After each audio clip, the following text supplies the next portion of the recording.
Wolves are 7-2 since dumping Butler off on the 76ers, which brings an interesting question maybe we can all learn from with regards to the workplace.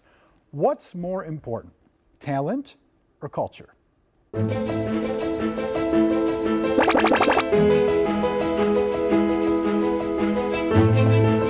Before you hear this, try not to think about basketball, but rather think about your workplace.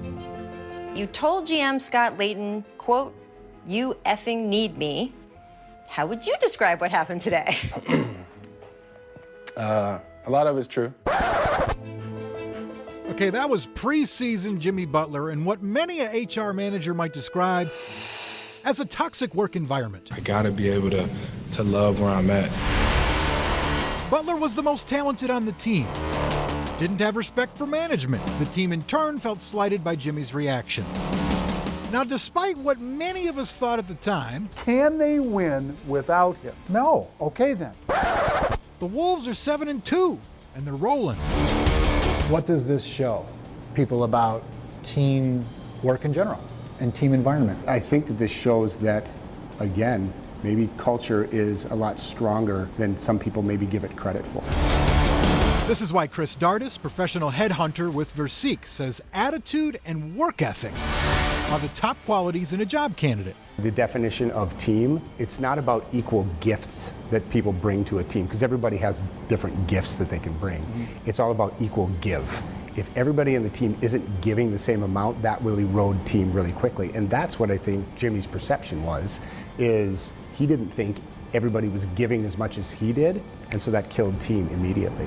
How can managers improve culture? I think the best thing that they can do is be consistent in their vision and consistent as to how they treat people. Any sort of favoritism one way or another can erode culture, but if you have a defined vision and you are consistent in your approach as to how you manage to that vision, that's what's going to help your culture within your organization. What do you think is the biggest thing that would make an employee respect their employer or their manager? Co-respect.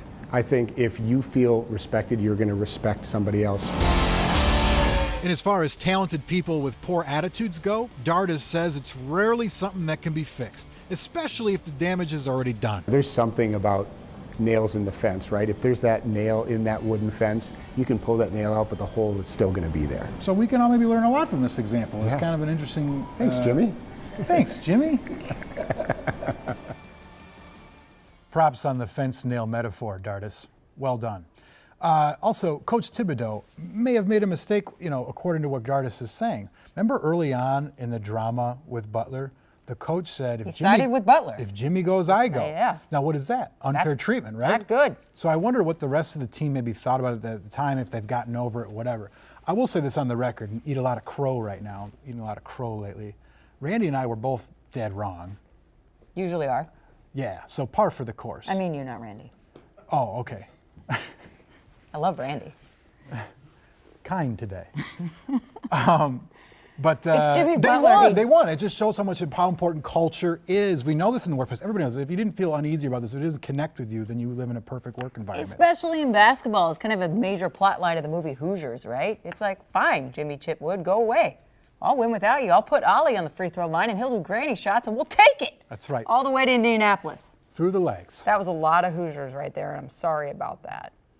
It's been a great segment. I mean, It it really really has. has. Successful. We hope you learned something, too. We learned a lot about ourselves. But before we go to commercial and you come right back to this show, here are some of your takes on the Timberwolves after saying bye-bye to Butler. Bye-bye.